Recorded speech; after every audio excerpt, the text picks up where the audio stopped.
to pray. There's no angels where I go, only pieces that are broken, scattered dreams across the floor. I'm home. Alrighty, hello everybody, this is Kira's show here.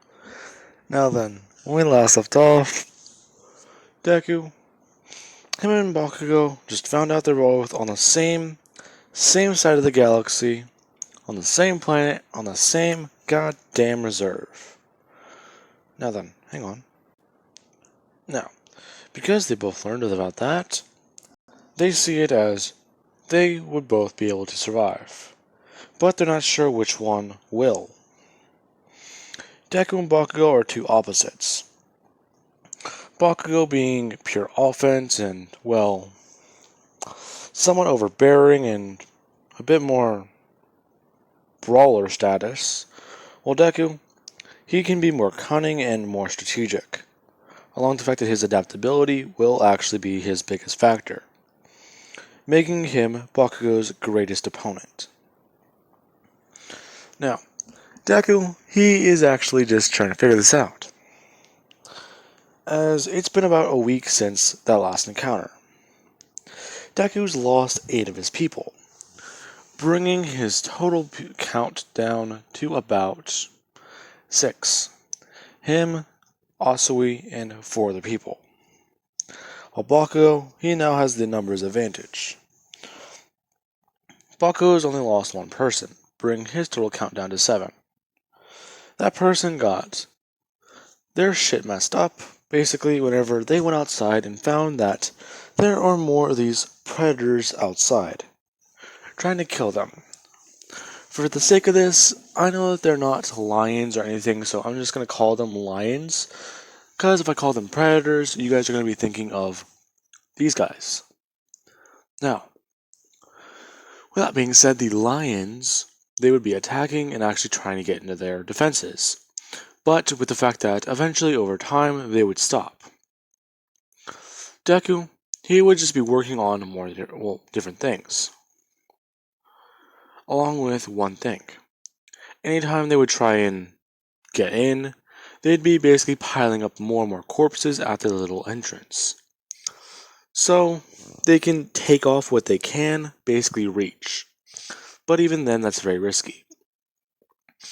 The lions, they tried coming in through the lower parts of the cave, but Deku and everyone set up a barricade, basically full of most of their, well, not most, but some of their good equipment, using spears. Along with that, if they need to, they can light it on fire, and basically find a good way out. With that being said, Deku is trying to figure this all out, as he's somewhat panicking. Everyone's sitting around the fire as they are taking a sip of water through the, water filters in their canteens. They're all trying to figure this out. Someone passing it to Deku as they just ask him, what next? Deku's trying to think and figure this in his head. Bakugo's group is about a mile to the north, but with the way things have been acting recently, and the last time they saw him, he seemed to be a bit closer. So either they're moving underground or, they found a way in. Or they're just in the trees. Deku just immediately thinks about that statement. In the trees. Deku just asked everyone if they can trust, or if they trust him. Everyone just look around at each other, no one's saying a thing, as everyone would just say they do. Now, Deku, he would just be thinking about one thing. If Deku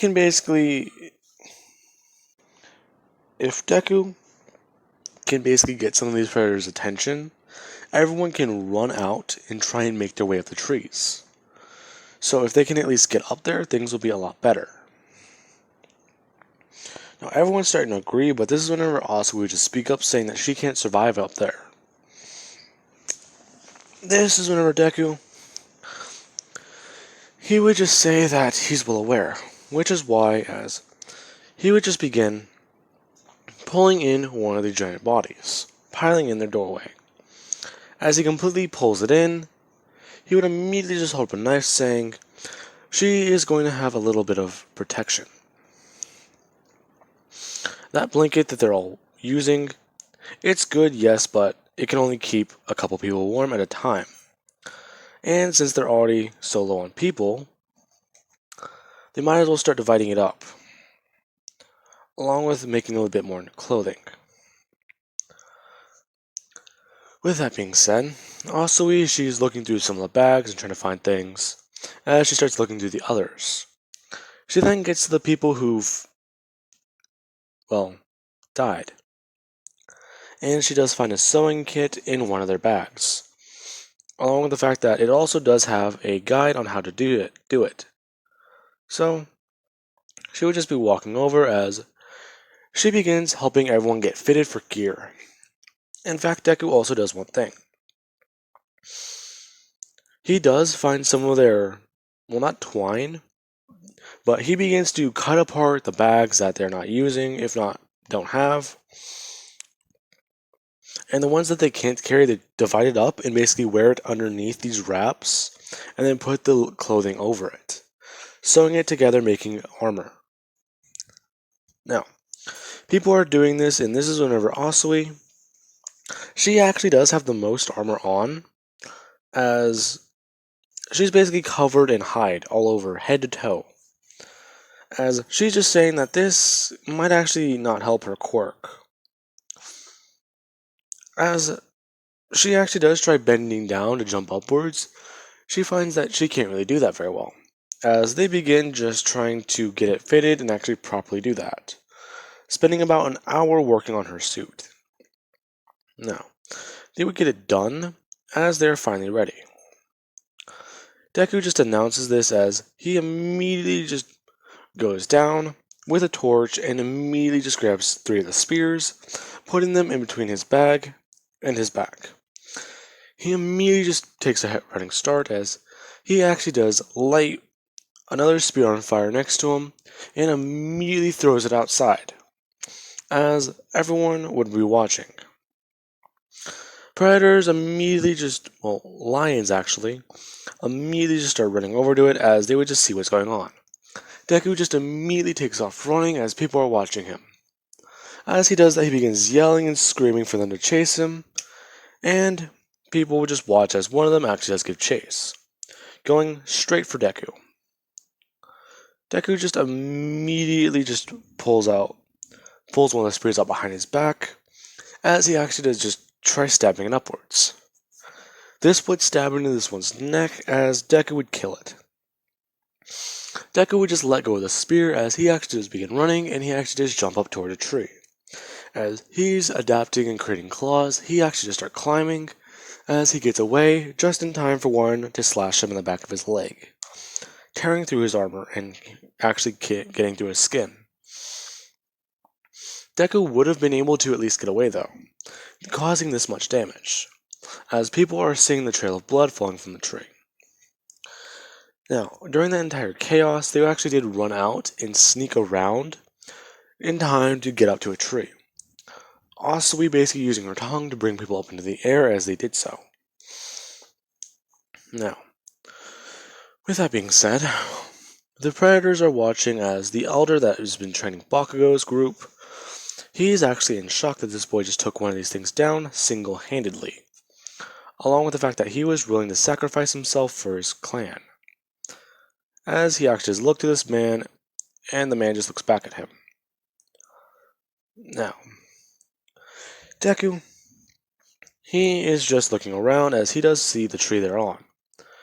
He would immediately go to jump out of the tree to the next one as a giant lion would come up trying to slash up at Deku. Now, I want to say it would begin trying to climb the tree as Deku would see it. This thing's just staring back at him as he actually just begins just throwing his spear downwards, trying to stab into it. He would only get 3 of its eyes, and it would just be falling backwards as it still does have Deku's stone piece in its head. Deku just looking at this, realizing what this means. As he actually does take a running start, he would just use it to pole vault over the tree and basically grab onto something with his claws. As he does so, he's just hanging there as he does begin climbing again, going to a little bit of a higher vantage point. He begins to look around as he would see a light in the distance. He's assuming that this is Bakugo's group, as they immediately begin by charging in. If they take down, well, there's only 15 people. If they can take down 5 of Bakugo's people, then that means they can all get out of here. But that is going to be a little more hectic, if not harder to do. With that, they are watching as Deku, he immediately just begins guiding everyone to come his direction, as they begin climbing higher into the trees and going toward Bakugo's direction. Deku actually does draw a bow from one of the bags he has. He actually does twine it together and immediately just get the arrow. Now, he actually does get it as he does take aim towards someone in Bakugo's group. As soon as that happens, he immediately fires it off as it goes soaring through the air and actually does hit someone in the shoulder. They begin to scream as Deku realizes that he just missed. Now, Bakugo, he immediately jumps upwards as he begins guiding everyone to basically get out of there. As they begin to do so, Deku, he immediately just guides his people to go in and take them down, as they are running in.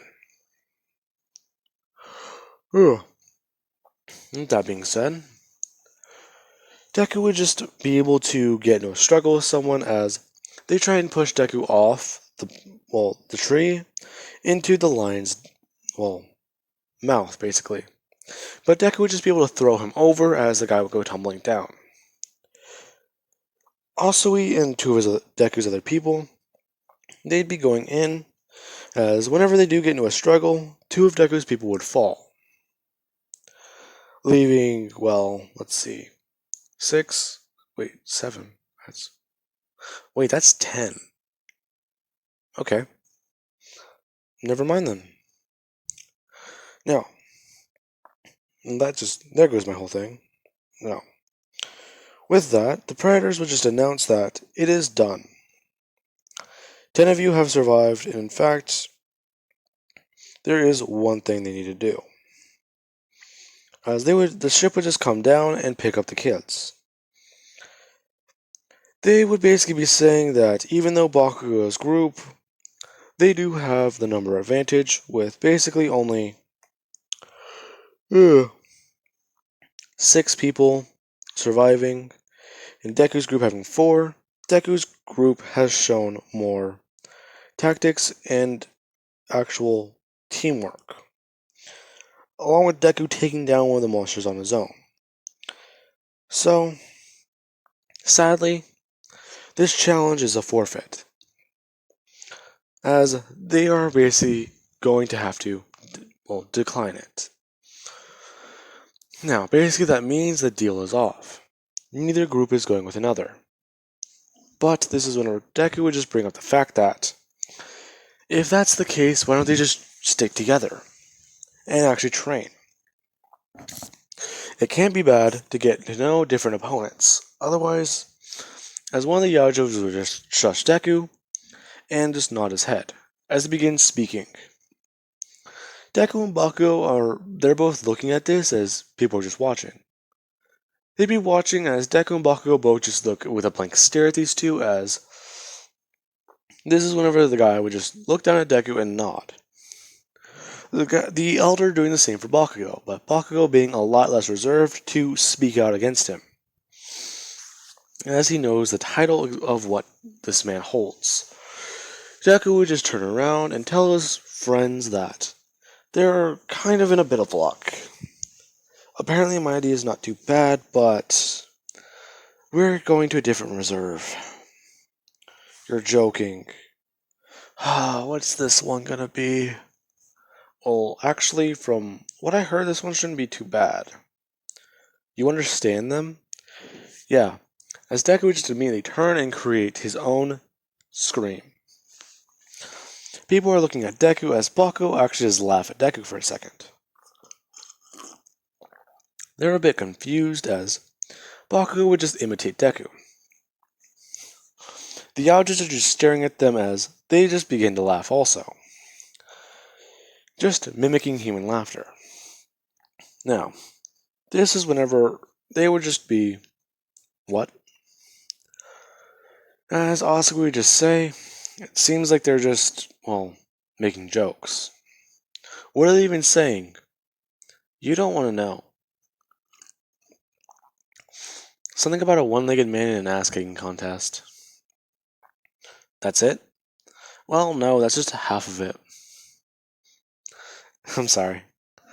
Just filter that in with whatever you think would be funny. I just thought that was fun to add. Now then.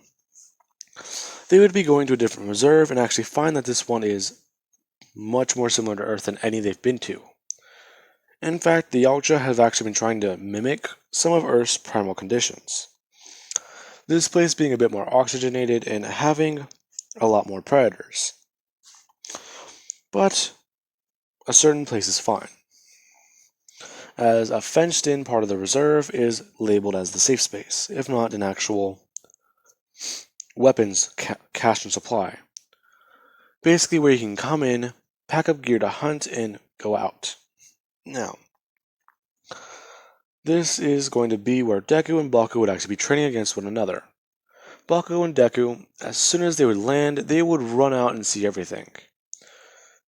Deku just watching as one of the Yautja would actually just say that boy's very, very good.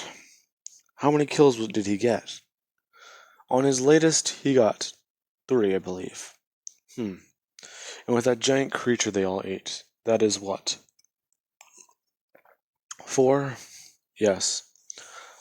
What? That Baku caught that other human with the explosions.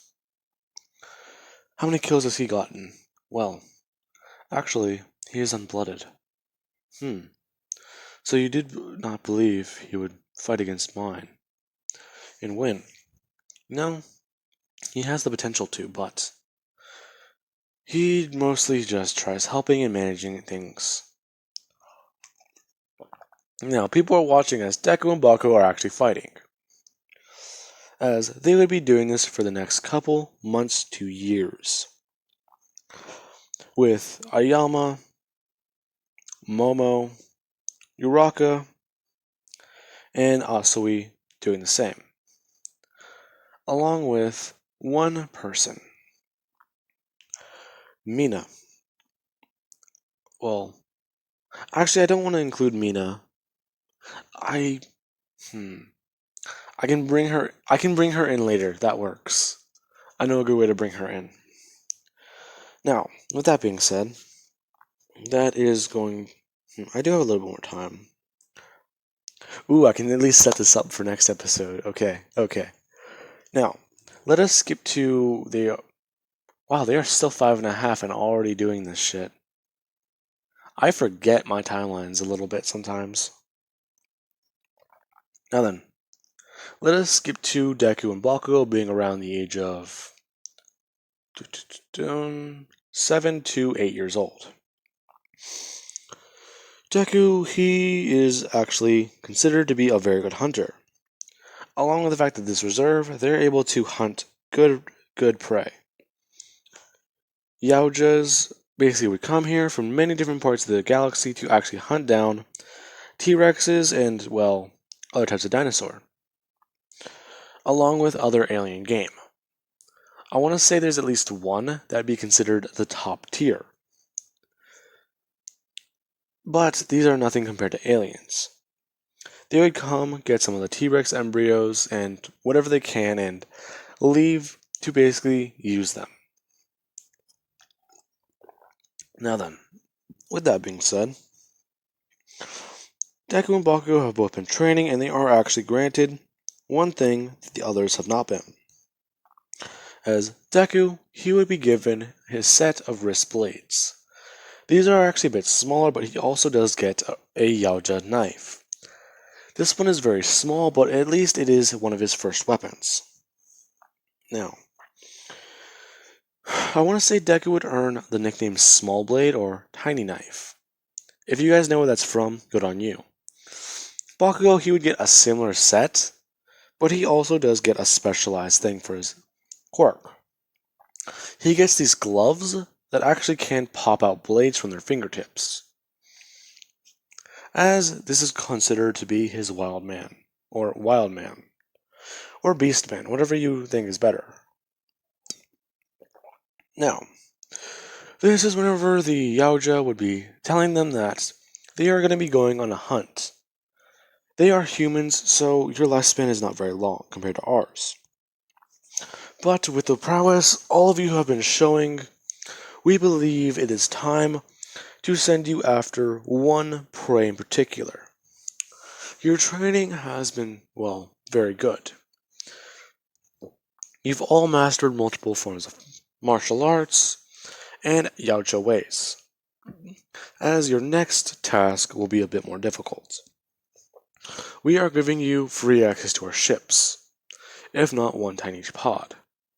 Now, it is registered to go to this planet. If you try and go to Earth, this pod will blow up, self-destruct, and you will all be dead. End of story. That is what the Elder is saying, as the Elder that's been on Deku's side would just say, he is just a bit antsy about this. He believes you are ready and does not want to wait on this. Now, the planet we are going to be sending you to. This one is very, very special.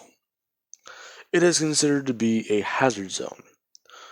Also, as one of the screens will pop up showing off the planets. This planet is called LV426.